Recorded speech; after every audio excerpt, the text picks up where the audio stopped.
Hello friends, কেমন আছেন সবাই? সাইকো ফ্যাক্ট 2.0 তে আপনাদেরকে স্বাগতম। ফ্রেন্ডস, আপনি কি জানেন ভারতের কোন স্থানটি প্রাকৃতিক সৌন্দর্য এবং বিশাল চা বাগানের জন্য সবচেয়ে বেশি প্রসিদ্ধ? এমন একটি স্থান যেখানে ভারত তথা সমগ্র এশিয়ার সবচেয়ে লম্বা রোপওয়ে রয়েছে। এমন একটি শহর যাকে পাহাড়ের রানীও বলা হয়।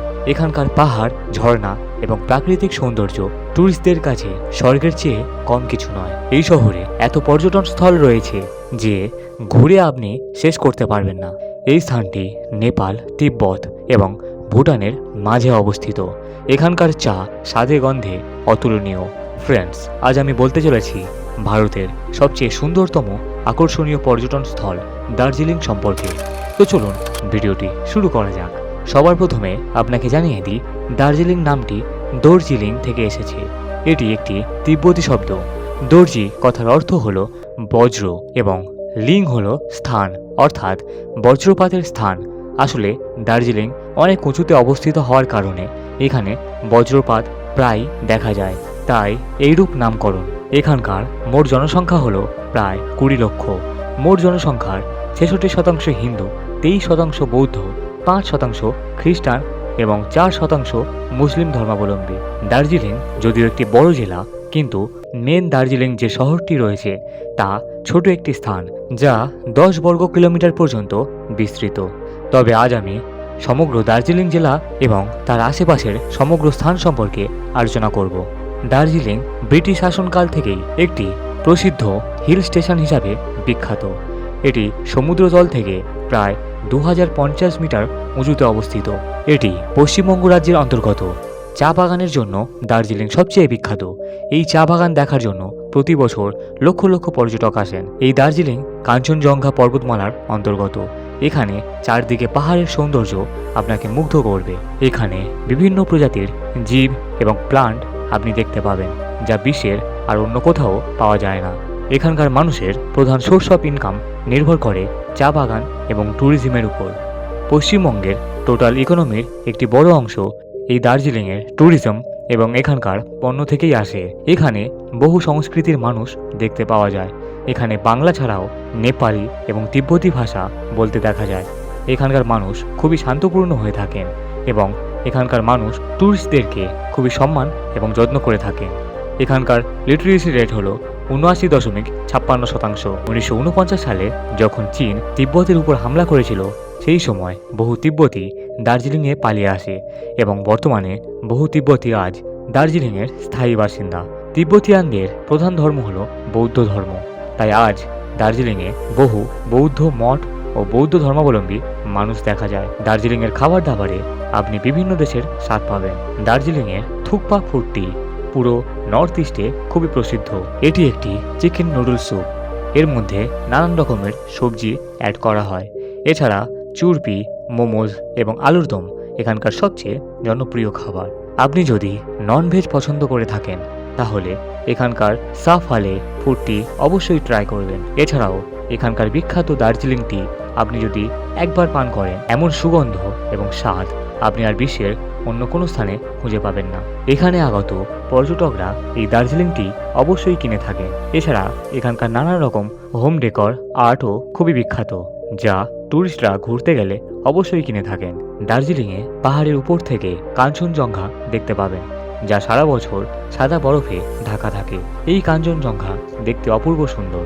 ফ্রেন্ডস, আপনি যদি অ্যাডভেঞ্চার প্রেমী হয়ে থাকেন এবং রাফটিং করতে ভালোবাসেন তাহলে এখানকার তিস্তা নদীতে আপনি এই মজা নিতে পারবেন। এছাড়াও আপনি যদি ট্রেকিং করতে পছন্দ করেন তাহলে এই স্থানটি আপনার জন্য বেস্ট।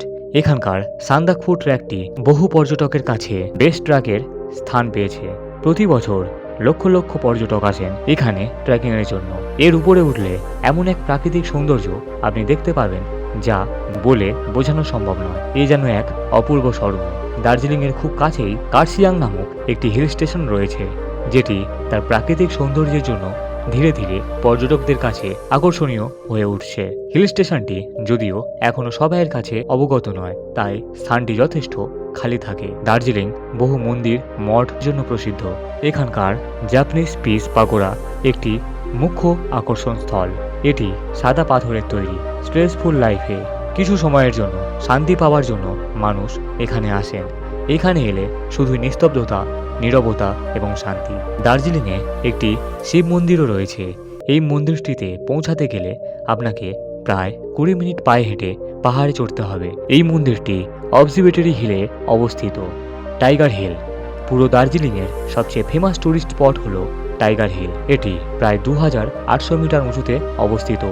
এটিকে রোমান্টিক মাউন্টেনও বলা হয়ে থাকে। টাইগার হিল থেকে সূর্যোদয় দেখা প্রত্যেক টুরিস্টের কাছেই এক প্রকার স্বপ্ন। এমন মায়াবী দৃশ্য দেখা সত্যি স্বর্গসুখ। এই পাহাড় থেকে কাঞ্চনজঙ্ঘা এবং মাউন্ট এভারেস্টও দেখা যায়। তবে আপনাকে জানিয়ে দিই, এই স্থানে যেতে গেলে প্রথমে আপনাকে রেজিস্ট্রেশন করাতে হবে এবং পারমিশন নিতে হবে। ভারতীয়দের জন্য এই রেজিস্ট্রেশন ফ্রি 50 টাকা। এই স্থানেই রয়েছে এশিয়ার সবচেয়ে লংগেস্ট রোপওয়ে। এটির নাম হলো রঙ্গিত ভ্যালি কেবল কার। 45 মিনিটের এই রোপওয়ের সফরে আপনি আকাশ সমান উঁচু থেকে চায়ের বাগান, সবুজ পাহাড়, জঙ্গলের প্রাকৃতিক সৌন্দর্যের মজা নিতে পারবেন। এখানে আপনি অসাধারণ ওয়াটারফলও পেয়ে যাবেন। এখানকার গ্রামগুলিও অনেক সুন্দর এবং আকর্ষণীয়। এখানকার লামহাট্টা ভিলেজ এবং তিনচুলে ভিলেজে আপনি নাইট ক্যাম্পিং এবং বনফায়ারের মজা নিতে পারবেন। যদিও পুরো দার্জিলিংয়ের সমস্ত স্থানে আপনি চা বাগান দেখতে পেয়ে যাবেন, তবে এখানকার হ্যাপি ভ্যালি টি এস্টেট স্থানটি চা বাগানের জন্য সবচেয়ে বিখ্যাত। এই স্থানটি প্রায় 437 একর জায়গা জুড়ে বিস্তৃত। দার্জিলিংয়ে বহু প্রজাতির প্রাণী রয়েছে। এখানে অবস্থিত Padmaja Naidu Himalayan zoological park এবং সিঙ্গালিলা ন্যাশনাল পার্কে Himalayan black deer, red panda, একশৃঙ্গ গন্ডার, হাতি, বাঘ এবং বিভিন্ন ধরনের পশু পাখি দেখতে পাওয়া যায়। দার্জিলিংয়ের টয় ট্রেন ট্যুরিস্টদের কাছে একটি আকর্ষণের অংশ। এই টয় ট্রেন নিউ জলপাইগুড়ি থেকে দার্জিলিংয়ের সফর করে থাকে। এই টয় ট্রেনটি 1880 সালে ব্রিটিশরা চালু করেছিল। এই টয় ট্রেনে চেপে আপনি এখানকার প্রাকৃতিক সৌন্দর্য অনুধাবন করতে পারবেন। দার্জিলিং ঘুরতে এলে এই স্থানগুলি এক্সপ্লোর করতে ভুলবেন না। ফ্রেন্ডস, এই ছিল দার্জিলিং সম্পর্কে আজকের ভিডিওটি কেমন লাগলো অবশ্যই কমেন্টে জানাবেন। ভালো লাগলে লাইক এবং শেয়ার করে দেবেন এবং এরকমই ইন্টারেস্টিং ভিডিও পেতে চ্যানেলটিকে অবশ্যই সাবস্ক্রাইব করে দেবেন।